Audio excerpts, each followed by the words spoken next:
La Comisión de Hacienda se encuentra tramitando una iniciativa que busca simplificar o modernizar la reforma tributaria implementada en la anterior administración. Lo que está pidiendo el Ejecutivo a la Comisión es aprobar su idea de legislar, pero desde la oposición dicen que no están disponibles para aprobar un proyecto que busca reducir los impuestos para los sectores más ricos de la población. ¿En qué va esta tramitación? Lo analizamos ahora en Cámara Acción. Conversamos de este tema con el diputado Leopoldo Pérez, integrante de la Comisión de Hacienda. Diputado, muchas gracias por conversar con Cámara Acción. Gracias a ustedes por invitarme.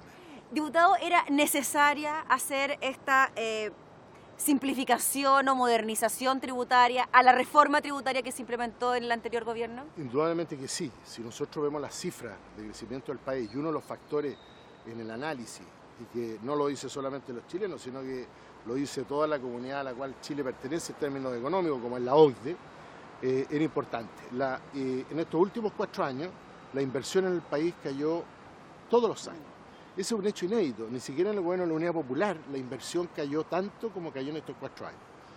Muchos me dirán, bueno, es que hay distintos factores, sí, distintos factores, pero uno de los determinantes fue lo que determinó lo que es la certeza tributaria o certeza jurídica en los tributarios. Y eso ahuyenta la inversión, tanto nacional como extranjera. Y usted ve que en los 4 años del último gobierno, mucha de la inversión nacional se fue a países de la región, fundamentalmente Perú. Y eso es lo que hoy día tenemos que modificar. Y es por eso que el presidente Piñera envió este proyecto, que además estaba en su programa de gobierno, o sea, nadie puede sorprenderse, de modificar y modernizar el sistema tributario para que sea más accesible a las personas. Y por otro lado, hay ciertos beneficios a lo que se denomina la nueva cláusula PYME, que es el 14 ter modificado, porque hoy día es prácticamente imposible que las pymes puedan acceder al 14 ter, porque los requisitos que se establecen son muy altos. Diputado, si podemos explicar lo que es el 14 ter.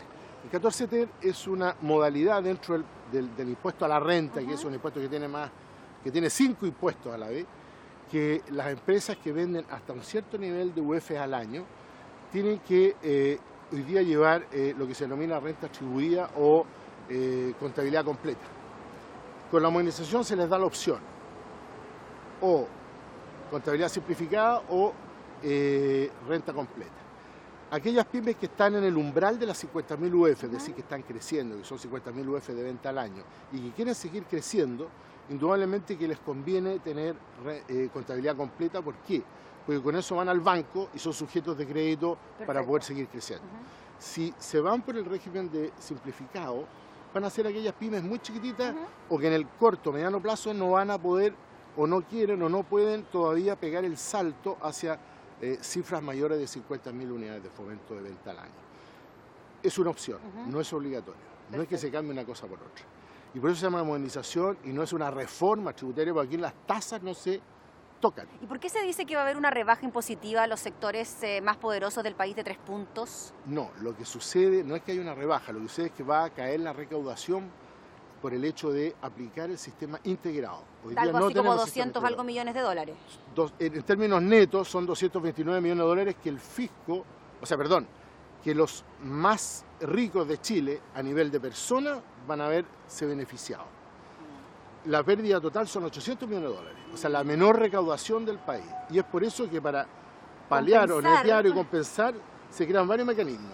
Primero, el hecho de que se va a establecer gravámenes a todo lo que es las plataformas tecnológicas, de cualquier naturaleza, comercial, transporte, entretención, etcétera, etcétera. Por otro lado, el hecho de que se va a crear la boleta electrónica. ¿Qué significa esto?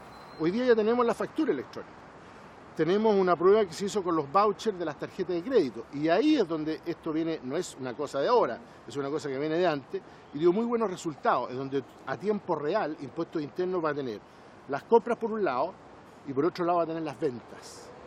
¿Qué significa eso? Que usted va a evitar la evasión y la ilusión. Eso son alrededor de, hay una discusión ahí entre 1.080 o 1.200 y tantos millones de dólares. Diputado, si se va a recaudar de esta manera, mediante factura electrónica, de las ventas por internet, etcétera, ¿no se podría sumar a esto que se va a dejar de percibir cuando hay este beneficio para los sectores más poderosos o a las personas que reciben mayores impuestos? Yo creo que la gran discusión que se ha instalado, y es lógico que se instale, y es el llamado que hacemos nosotros los diputados de gobierno, miembros de la comisión, a nuestros pares de la oposición, a que negarse a la idea de legislar tiene dos problemas. En primer lugar, nosotros fuimos elegidos para representar a la ciudadanía y nuestro trabajo es legislar. O sea, negarse a legislar algo es decir, renunciar a nuestra propia función. Por otro lado, negarse en este caso particular a la idea de legislar respecto a las aprehensiones que pueden tener respecto al sistema de integración. Es decir, que las personas socios de empresas grandes, de sociedad anónima fundamentalmente, se vean beneficiadas al momento de declarar como personas, no como empresa, porque aquí la empresa no se toca, sino que como personas individuales. Yo creo que es parte del debate y es por eso que la discusión en particular de cualquier ley de Chile es enriquecedora. Y eso es lo que estamos demandando, porque se puede solucionar. Y esto se hace, diputado, porque al tener esta especie de beneficio tributario, por decirlo de alguna manera, ¿se podría propiciar la inversión y el crecimiento económico? ¿Es a eso a lo que apunta el gobierno? El objetivo de la modernización tributaria es, en primer lugar, favorecer a las pequeñas y medianas empresas y microempresas a que puedan crecer, que puedan desarrollarse y no estén atadas de mano. Y en cuanto a la carga impositiva de las pymes, ¿eso se mantiene? Se mantiene. Perfecto. Aquí no hay rebaja de impuestos. Okay. Incluso, eventualmente, de aprobarse el proyecto tal como está, en el mediano plazo las pymes pasarían de la tasa del 27%, que es la tasa máxima que pagan las empresas, a un 25%. Ese sería tal vez el mayor cambio que podríamos tener. Pero lo importante es que estas son empresas de personas, de familias. Aquí no son sociedades anónimas las pymes. Entonces, ¿qué sucede? Que lo importante es que esas 910.000 empresas que hoy día hay funcionando tengan la posibilidad de crecer. A lo que voy yo es lo siguiente, que no se queden en el statu quo. Lo peor por país es que estas empresas, que son las que dan el 80% de los puestos de trabajo, crezcan, porque son las que crean más empleo, más que las empresas grandes. Así que hay una equivocación muchas veces. Las empresas grandes se tecnologizan cada vez más y contratan menos personas. En cambio, los que desarrollan más contratación de personas son las MIPYME, PYME, etcétera, que son las que son más intensivas en mano de obra. Y eso es lo que se busca. Eso es crecimiento. El crecimiento no es solamente cifras económicas, sino el crecimiento es mejorar la calidad de vida de las personas. Diputado Leopoldo Pérez, y estas personas que pertenecen a las sociedades anónimas y de forma natural se van a ver beneficiados con este beneficio, estamos hablando en promedio, ¿cuánto ingreso pueden recibir para que la gente se haga una idea? A ver, para que la gente se haga una idea, en Chile hay 1.700.000 contribuyentes, o sea, personas que pagan impuestos. Pequeñas cantidades y grandes cantidades a nivel de contribuyentes. Ahí están las empresas, grandes, medianas, pequeñas, y las personas a nivel individual. En ese 1.700.000, las que se verían beneficiadas son 24.000 personas que son los grandes contribuyentes de Chile, a título de personas, no a título de dueños de empresas. Y eso va a ir asociado dependiendo de los retiros que realicen. Si realizan retiro, obviamente se graban. Tasa del 35%, que es lo que pagan las personas hoy día. Indudablemente que hay 229 millones de dólares que sí se pueden discutir. ¿Y cómo se pueden discutir? O compensar con, a lo mejor, esta es una idea muy personal, podríamos revisar exenciones que hoy día hay. En todo nuestro sistema tributario hay exenciones. Podríamos revisarlas y ahí a lo mejor podríamos obtener esa diferencial. Pero no por esas 24.000, yo voy a dejar a más de 600.000 empresas y personas, fundamentalmente, que detrás de ellas hay familias, que no tengan la capacidad de poder crecer y poder desarrollarse. Hoy día cada vez encontrar trabajo es muy difícil. Y por otro lado, esta modernización tributaria lo que busca es la equidad horizontal.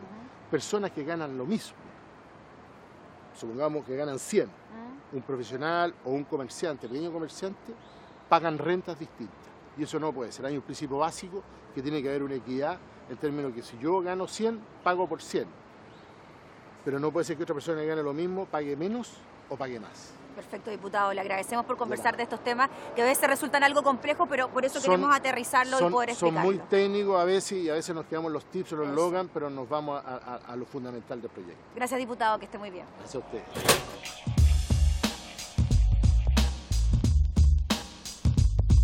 Profundizamos en esta materia, estamos con el diputado Pepe Out, integrante de la Comisión de Hacienda. Muchas gracias, diputado, por conversar con nosotros. Hola, buenos días.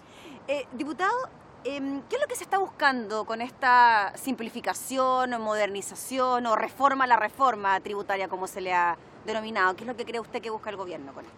Bueno, el gobierno tiene un mensaje de simplificación, dice, al mismo tiempo de rebaja tributaria para el sector más pudiente, con la tesis universal de que mientras menos impuestos paguen, más van a invertir.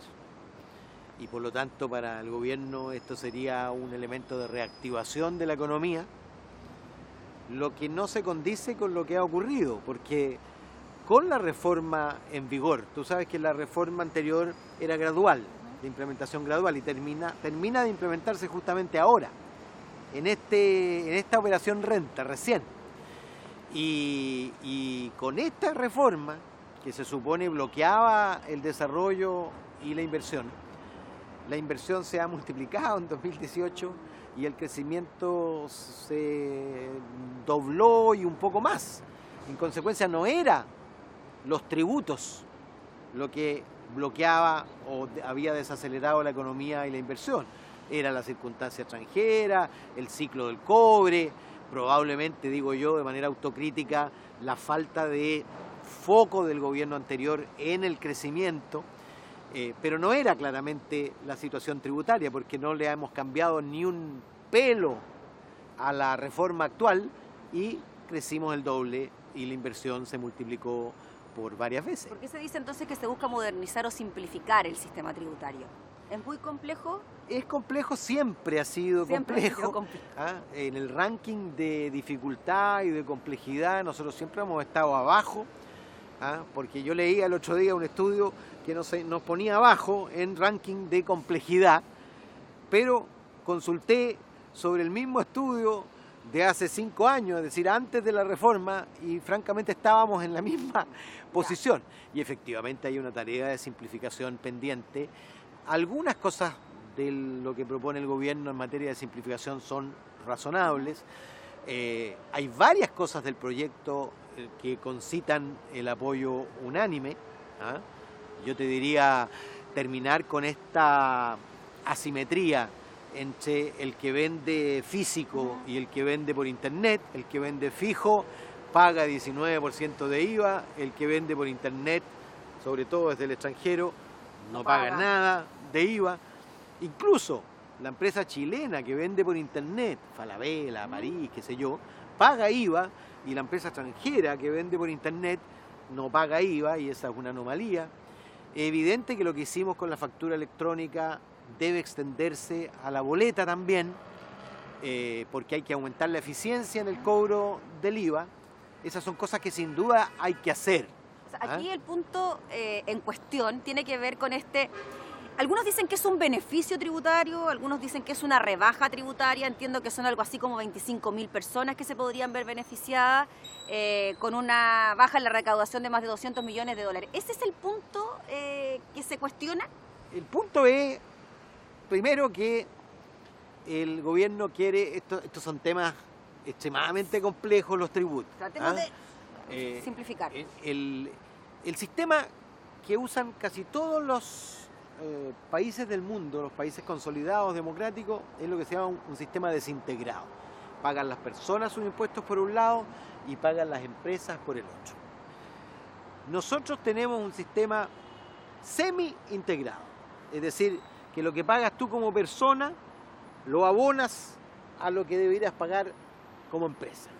Y lo que está proponiendo el gobierno es que se considere la totalidad de los impuestos que tú has pagado de manera personal para la consideración del impuesto de la empresa, o viceversa. O sea, como que se suman los dos impuestos. En consecuencia, en la práctica es una rebaja impositiva.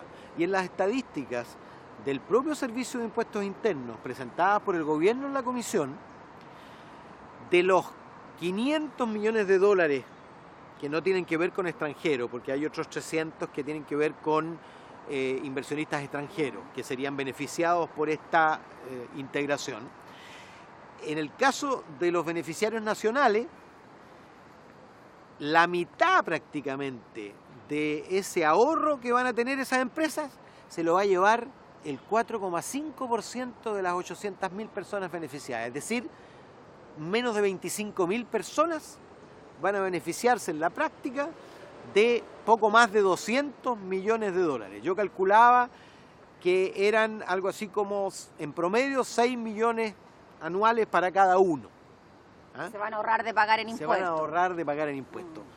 Tiene sentido en un sistema tributario que es levemente progresivo, es decir, favorece levemente la igualdad, reduce levemente la desigualdad de origen. Yo te decía en la radio que cuando tú comparas la estructura de ingresos antes de impuestos de Suecia y Chile, la distancia, hay un coeficiente que se llama coeficiente de Gini que mide desigualdad, el coeficiente de Gini es súper parecido, pero después de impuestos, el coeficiente de Gini de los suecos lo convierte en uno de los países del club de los países menos desiguales del mundo y a nosotros nos deja exactamente en el mismo lugar de desigualdad. Es decir, el sistema tributario es casi neutro y la reforma del 2015 lo hizo levemente progresivo. Nosotros no estamos dispuestos a retroceder en esa progresividad y ese es el punto crucial. Y hay otras proposiciones que también caminan en la misma dirección. Por ejemplo, el gobierno quiere extender la exención del IVA a la vivienda hasta las 4.000 UF, precio de costo. Eso significa que alguien que compre una vivienda de 7.000 UF va a tener esa exención. Y yo digo, tiene sentido en lugar de con impuestos generar más subsidios para que el recurso llegue a la clase media y a los más vulnerables y no a las personas que están en condiciones de comprar una vivienda de 150 millones de pesos. Diputado, en relación a este punto que usted plantea, que tiene que ver con este beneficio, rebaja tributaria, se va a dejar de percibir una cierta cantidad de plata, algo así como 200 algo millones de dólares. ¿De dónde se puede...? Total son 800. 800 sí, total, si lo hacemos ya. Se deja de percibir esa plata. ¿De dónde se puede sacar? ¿El gobierno propone otras alternativas a la hora de negociar también con la oposición? Todavía no ha propuesto nada concreto, dice que tiene disposición, pero queremos ver sobre la plancha, porque no se trata simplemente de la cantidad, sino de la focalización. Porque el gobierno hasta ahora había dicho, mire, nosotros eso lo vamos a compensar con mayor eficiencia en el cobro del IVA. Pero no tiene sentido compensar una pérdida de aporte del grupo más rico de Chile con la eficiencia en el cobro del IVA que pagan todos los chilenos. Tú sabes que el IVA es el impuesto más regresivo que existe. Nosotros, por supuesto, somos partidarios de aumentar la eficiencia en el cobro, pero no de pensarlo como compensación a menores impuestos a los ricos. No tiene lógica y, por lo tanto, hay un conjunto de alternativas que tienen que ver con los dividendos de las acciones, que tienen que ver con disminuir exenciones que son, yo creo, no tienen razón de ser. Y el ministro Larraín se ha mostrado disponible, pero todavía no muestra su juego. Y a nosotros no nos pueden hacer votar a ciegas. Diputado, nos queda poquito tiempo, pero solo para aclarar un punto. Se dice que se puede aprobar la idea de legislar y después realizar las indicaciones y modificaciones que ustedes puedan encontrar pertinentes a esta iniciativa. Usted me explicaba anteriormente que es bien difícil eso en materia tributaria y en materia de plata. Claro, porque en materia tributaria nosotros no tenemos la más mínima atribución para proponer indicaciones. Entonces, si no están comprometidas las indicaciones antes de votar en general, luego quedamos completamente en manos de la voluntad del gobierno de ponerlas o no de ponerlas. Por lo tanto, nosotros necesitamos que comprometa indicaciones que vayan en esa dirección, porque este es el espacio para que nosotros logremos conversaciones que redunden en una reforma que efectivamente simplifique y que efectivamente modernice y no que haga pagar menos impuestos a quienes tienen que pagar más. Muy bien, pues diputado Pepe Out, le agradecemos enormemente por conversar con nosotros de este tema. Chao, Ya lo veíamos entonces, hay concordancias que debe haber una simplificación, una modernización tributaria en Chile. Hay propuestas por parte del gobierno que están siendo analizadas acá en el Congreso al interior de la Comisión de Hacienda. Falta todavía camino por negociar y falta todavía aprobar su idea de legislar. Esto fue Cámara Acción.